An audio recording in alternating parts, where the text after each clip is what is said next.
ראש הממשלה בנימין נתניהו ואני הנחינו את צה"ל להמשיך ולצוד את הנהגת משטר הטרור והדיכוי באיראן ולגדוע שוב ושוב את ראש התמנון ולא לתת לו לצמוח.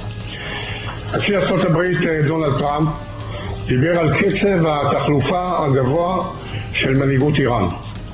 כאשר יפציע הבוקר בשעון וושינגטון, נעדכן אותו שקצב התחלופה הגבוה נמשך ואף מתגבר בעקבות סיכול שניים מהבכירים ביותר שנותרו. עודכנתי כעת על ידי הרמטכ"ל שמזכיר המועצה לביטחון לאומי לריג'אני וראש הבסיג' זה גוף הדיכוי המרכזי של איראן שממונה על הטבח במפגינים חוסלו הלילה והצטרפו לראש תוכנית ההשמדה חמינאי וכל מסוכלי ציר הרשע במעמקי הגיהנום.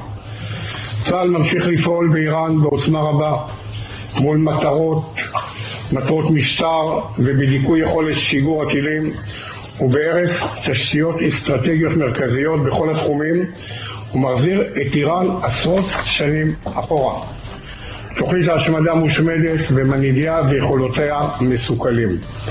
הרמטכ"ל, אני רוצה באמצעותך לשבח את טייסי חיל האוויר וצוותי הקרקע, את כל אגפי המודיעין ואנשי המודיעין ושפועלים בגבורה, בנחישות, במיומנות אדירה יחד עם שותפינו האמריקאים בביצוע מתקפה שתירשם בספר דברי ימי ההיסטוריה של המלחמות והמתקפות האוויריות המודרניות כנקודת שיא חסרת תקדים.